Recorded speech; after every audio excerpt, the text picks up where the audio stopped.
जय श्री कृष्ण स्टूडेंट। आज की जो वीडियो है बहुत ही इंटरेस्टिंग है। लुई ब्रेल की वीडियो है। यह कौन थे, इन्होंने क्या किया, इसके बारे में हम जानेंगे। तो इनका जन्म जो हुआ था वो 4 जनवरी 1809 में हुआ था। फ्रांस में हुआ था इनका जन्म। और फ्रांस के एक छोटे से गांव कोब्रे जो गांव था उसमें इनका जन्म हुआ था। ये बिल्कुल मध्य परिवार के थे। और इनके जो पिता थे वो चमड़े का व्यवसाय करते थे। तो चमड़े का जो व्यवसाय करते थे उसमें बहुत सारे औजारों की ज़रूरत पड़ती है।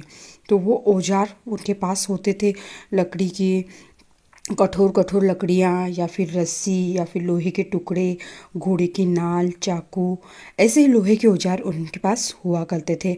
तो वो छोटे थे और जब वो 3 साल के थे तो वो उनके फादर का जहाँ पे शॉप थी या जहाँ वो वर्क करते थे उनके फादर, वहाँ पे वो भी जाया करते थे। तो वो एक बार खेल रहे थे उन्हीं औजारों से। क्योंकि वो बच्चे थे तो बच्चों को तो कुछ भी चीज़ दे दो वो उन्हीं से खेलने लग जाते। तो वो उन औजारों से खेल रहे थे और उनके फादर काम कर रहे थे। तब अचानक एक घटना घटी और वो जो बच्चा था वो औजार उसका एक तीखा नुकीला चाकू उसकी आंखों में घुस जाता है। और जब वो उछल के उसकी आंखों में जाता है तो उसकी आंखों में से बिल्कुल खून की धारा बहने लग जाती है। तब वो लोग उसको नॉर्मल सा लेते हैं और पट्टी बांध देते हैं और फिर ज़्यादा ध्यान नहीं देखते हैं और यूं ही सोचते हैं कि इसकी आंखें ठीक हो जाएगी। और ऐसे ही काफ़ी समय निकलता है और उसकी आंखें जो थी उसकी आंखों से कम दिखाई देने लगता है, एक आंख से कम दिखाई देने लगता है। और फिर धीरे धीरे उस एक आंख का जो इन्फेक्शन था वो दूसरी आंख में भी हो जाता है और उसे दूसरी आंख से भी कम दिखाई देने लग जाता है। तो इस तरह से उनकी दोनों जो आंखें थी वो बिल्कुल ख़राब हो चुकी होती है। और जब वो 8 वर्ष के होते हैं तब वो बिल्कुल दृष्टिहीन हो चुके होते हैं।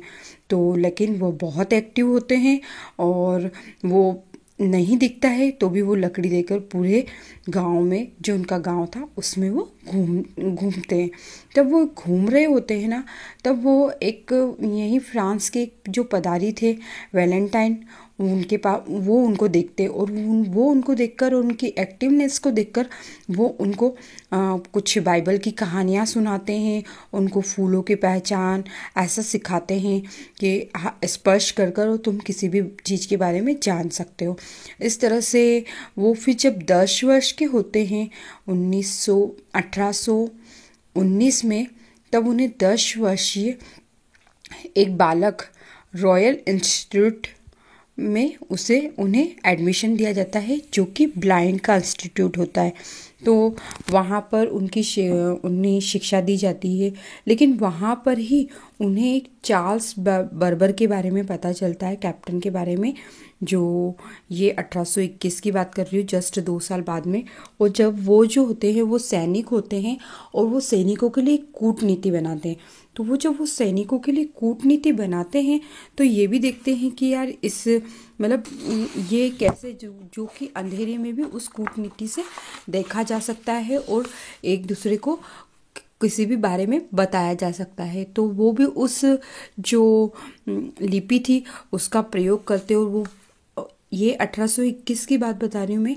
तो जस्ट 8 साल तक वो उसके ऊपर बहुत मेहनत करते, बहुत परिश्रम करते हैं। उनको खुद को भी नहीं दिखाई देता, आपको पता है। तो वो 1829 आते आते 8 साल बाद, आफ्टर 8 ईयर, वो 6 बिंदु पर आधारित एक लिपि बनाने में सफल होते हैं जिसका प्रयोग आज दृष्टिहीन लोगों के लिए किया जाता है। तो इस लिपि को ये बना देते हैं, लेकिन बनाते तो हैं लेकिन ये बहुत मेहनत करने के बावजूद भी वहाँ की जो सरकार होती है वो इस लिपि को मान्य नहीं करती है और उनको कोई विशेष कुछ ऐसा दिया भी नहीं जाता है कि भाई उनको और भी आगे कुछ मोटिवेशन मिले। इसी के चलते वो फोटो उनके हमेशा वो लिपि के लिए, जब भी वो लिपि किसी को बताई जाती है, लेकिन वो नहीं कि किसी को बताते नहीं है। जो भी ब्लाइंड लोग थे उनको उस लिपि के द्वारा वो कि ताकि वो पढ़ सके, किसी भी चीज़ को जान सके, और ये वो करते रहते हैं, ये प्रचार वो करते ही रहते हैं। लेकिन इस लिपि का जो था वो वो जब तक जीवित थे, जब तक चार्ल्स बार्बर को ही इस कूटनीति का वो सैनिकों के लिए प्रयोग किया जाता है, ऐसा ही माना जाता है। और बाद में जब वो 43 ईयर के होते हैं तो 43 ईयर में उन्होंने कंप्लीट करा और तब उनकी जो स्वास्थ्य था थोड़ा बिगड़ने लग जाता है और 1852 में 6 जनवरी 1852 में उनकी मृत्यु हो जाती है।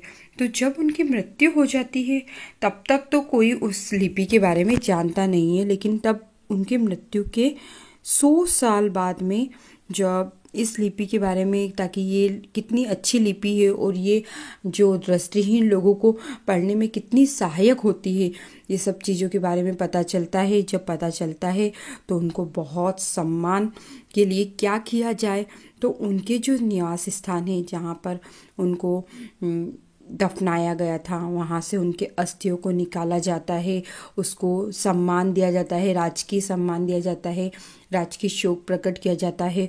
और 20 जून को उनको 2009 को उनको इस सम्मान के द्वारा उन्हें वापस 20 जून जो उनका सम्मानित दिवस निर्धारित किया जाता है। और आप देख रहे हैं कि इस तरह से उन्होंने ब्रेल लिपि में अल्फ़ाबेट लिखे हुए हैं, जो आप इसमें देखेंगे आप वो किस तरह से जो ब्लाइंड व्यक्ति होते हैं वो किस तरह से पहचाने।